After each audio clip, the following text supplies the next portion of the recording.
Hello, I'm an under 40 CEO.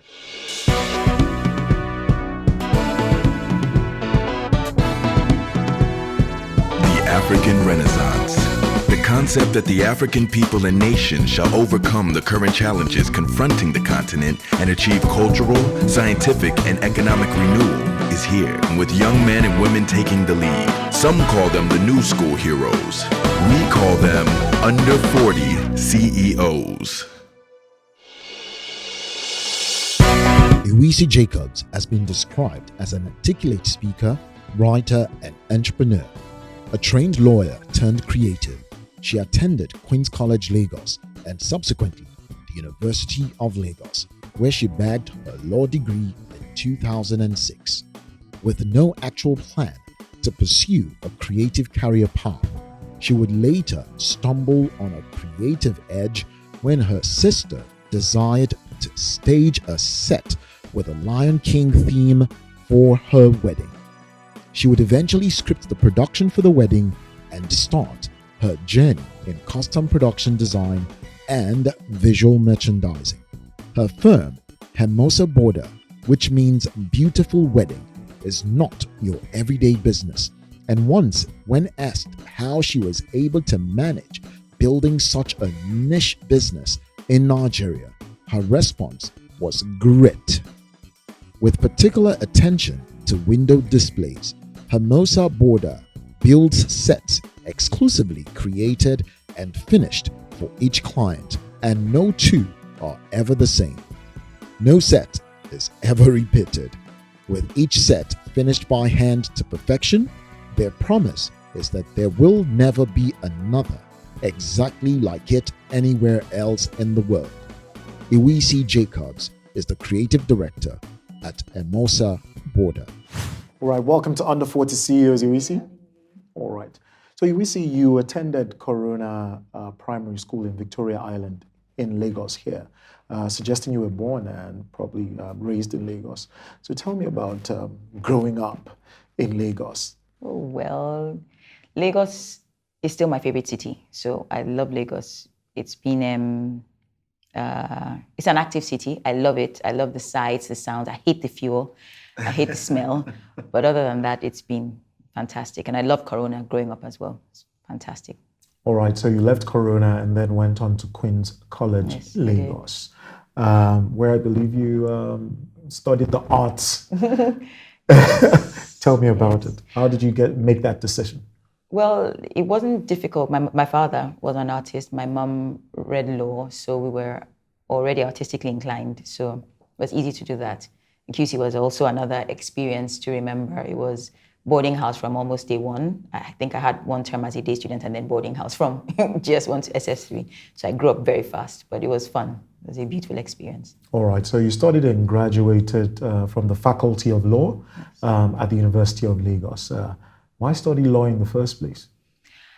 Good question. My mom was a lawyer, so it felt like the right thing to do. And I grew up around law books, around a lawyer. And so and I love the arts. I actually love literature. I love English. I love everything that was right for law. I loved. So law was the next step to take. Right. Yeah. So you graduated. Did you go to law school?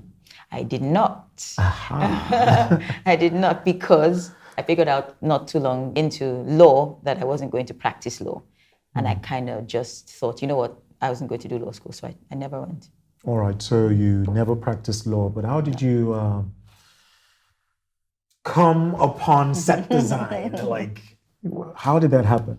Well, okay, so set design is something that is a child of interior design or architecture. Usually people who do set design have to have some sort of background in interior design or architecture before they can actually do set design, usually. So I started out with interior design, and that's how I came into set design. So interior design is always a love for me. It's my first baby. I call it that because I walk into every building and think, oh, that could be different, or that could be that, and stuff like that. So it was a natural inclination, and I just went with it, other than law. So law wasn't natural. Law was more situational. Interior design and set design is more, it's the art in me coming out, So yeah. All right, so which are you more inclined to go with, set design or interior design? It's a fantastic question. I call them, so interior design is my first child, I call it, or first baby. Set design is a younger baby. So because one is smaller, I pay more attention to one than the other. But I love them probably equally. Yeah. So, but right now, set design is my main focus. Yes. Okay, tell me about that favorite set that you've designed, the one that you look back on and say, yes, that was good. Okay, hands down. Wow. I was going to say hands down, but there are two vying. So can I talk about two, not one? Oh, yes, please. So one is Alice in Wonderland and the other is Winnie the Pooh. Alice in Wonderland was about 2.5, I think, years ago now. Winnie the Pooh was just last year. I love that. I love anything that brings the whimsy. I love whimsy. I love anything childlike. And I think it brings out the best in people. People see that and just connect instantly and instinctively. Alice in Wonderland is such a treasure trove of color and almost anything goes now. I mean, Madness is fine. It's the one set you can do anything apart from Willy Wonka. Alice in Wonderland is that kind of set. Winnie the Pooh was more childlike. It drew from my childhood more than Alice in Wonderland, but my creativity was tested the most in Alice in Wonderland. And I just look back, it was my favorite set. Also probably my most trying, but the most beautiful, I think, hands down so far.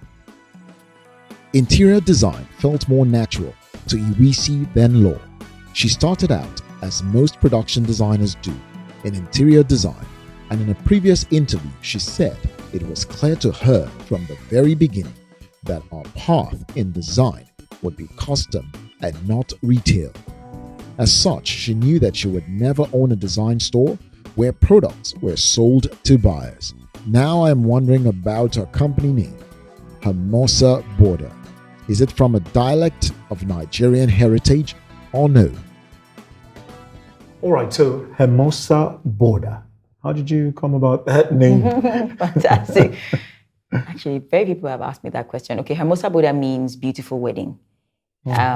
So I was looking for a name for what I was just starting with and kind of just Googled beautiful in different languages, and I liked the Spanish beautiful, Hermosa. And then Boda was weddings, and I started out with weddings. Turns out that it's much more than that now, but I can't change it.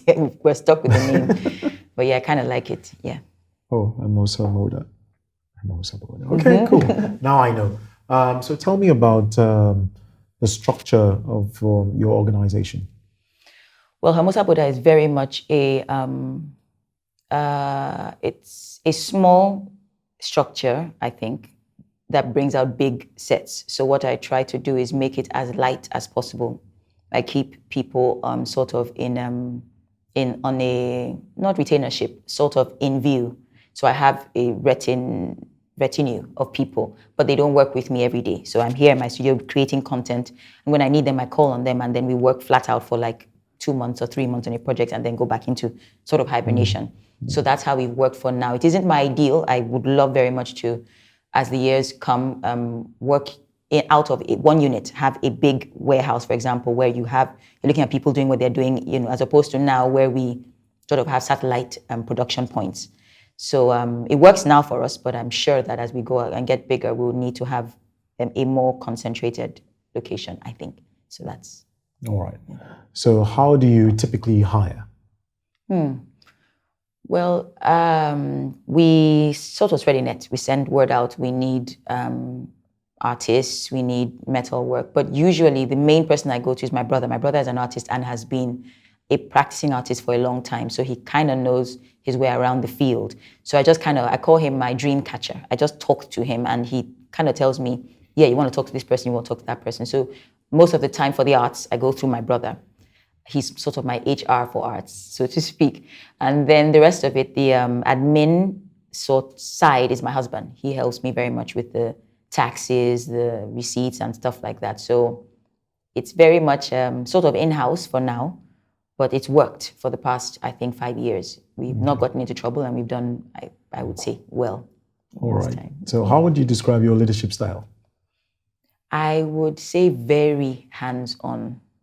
I think that's probably the best way to say it. Very hands-on. I'm very, very detailed. Nothing's going to pass my attention. Nothing is too small to bring to my attention, which is bad and good. So, but I like it because you see it in the sets. You can tell that detail was taken into serious consideration. So I'm very much hands-on. But I allow people to do what they're meant to do. If a person is meant to draw, that person draws. But everything is going to pass through my scrutiny. If it doesn't meet my standard, it's not going out to the client. It just won't.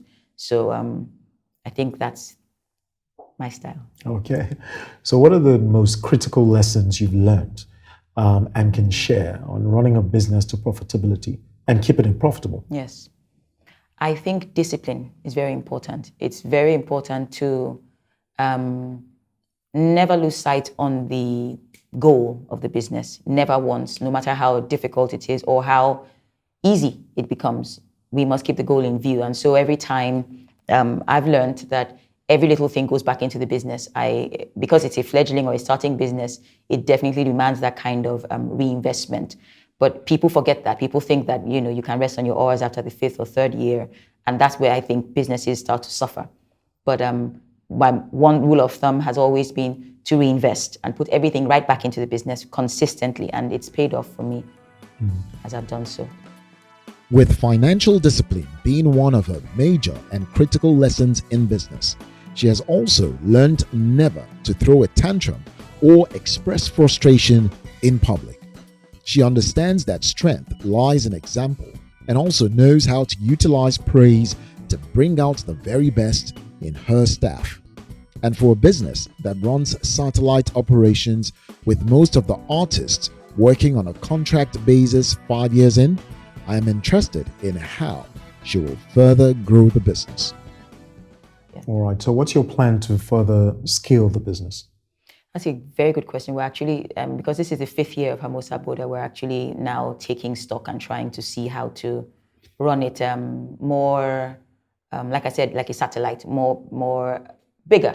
So let's call it that. So my plan, like I said, is to be a sort of resource pool. I want to have artists on hire. I want to have them in one room. I have a dream to have Hermosa Boda have an office called Oz. We call it the Land of Oz.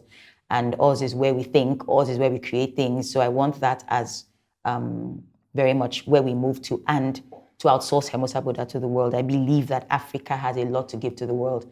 And I think it's going to come very much from Nigeria. And I want to be ready for that very soon.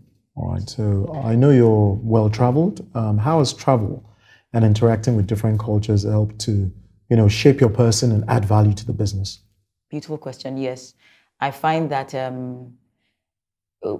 the things that we enjoy, the things that we want or we buy or we crave as Africans are things that people who come from outside look at and interpret for us. They're usually things we buy faster. So we have an Ankara shirt here, done here, and then we probably buy the one that a white person made because that person's view is slightly from outside in, prettier to look at because they're looking at it not from inside, but from the outside, and then telling us what they see.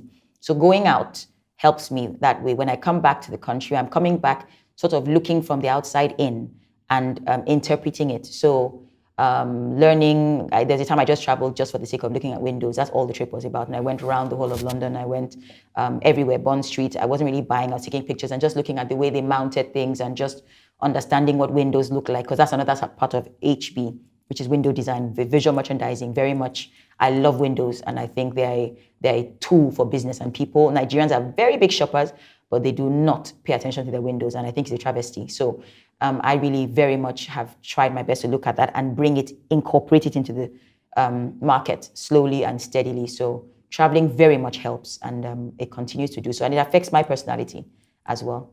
Yes. Okay. So what would you say makes the Nigerian business landscape unique? I think it's people.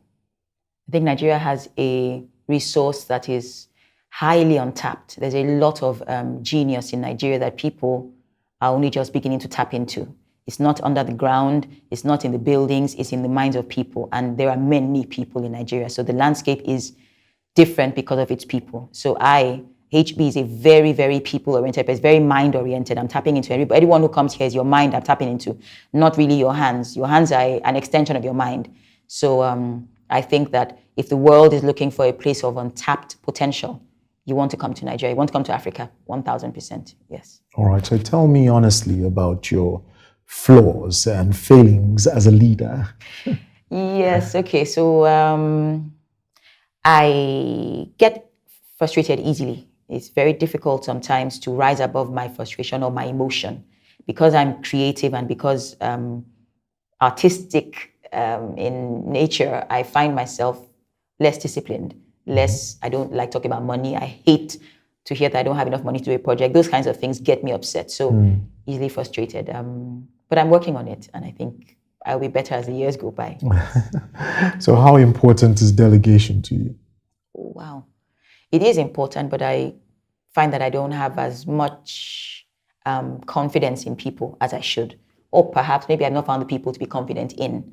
But I do need to delegate. I know that I need to. But if I don't find someone who has the same work ethic as I do, then I'll have to do it myself. I'd rather, the business is too important. The name is too important to me to delegate just for the sake of delegation. It's got to be someone who has the kind of mindset that I do.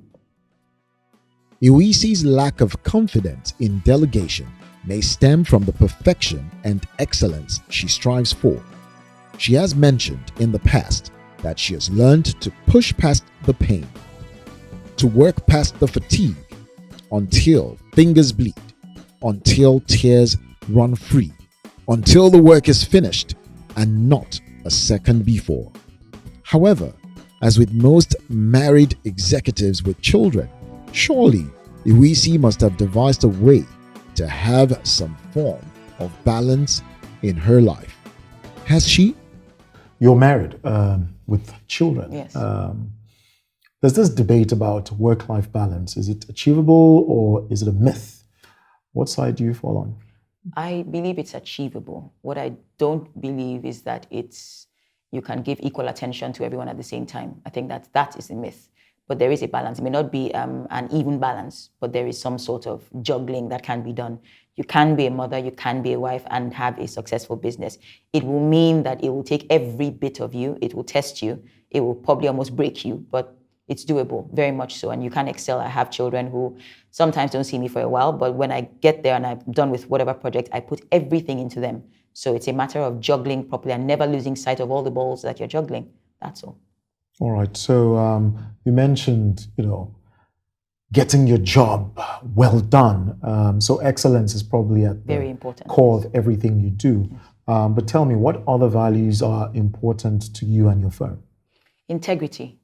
I want to make sure that in everything we do, you see the integrity of the work. You see that it's painted, it's hand painted. And I do that because I want you to see that we didn't just print something out from the internet. This was made for you specifically. So integrity is not just a name we throw around. Integrity goes to the work itself, into the invoice itself. You want to make sure that every number there can be backed up. It's not just a number. We don't just throw out numbers.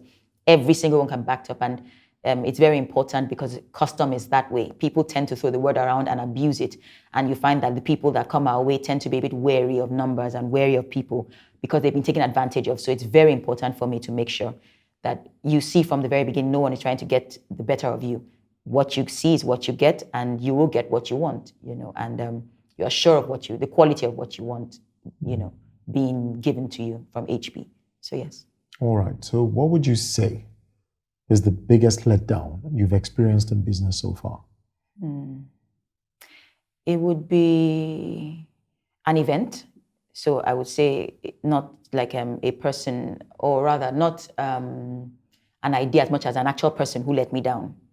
I've learned now, and he taught me the hard way, never to put everything into one person's hands. Never, ever. So we had a project, this guy just disappeared and came back with we paid quite a bit of money and came back with a mess. I've had one that was worse than that, but it was a horrible time.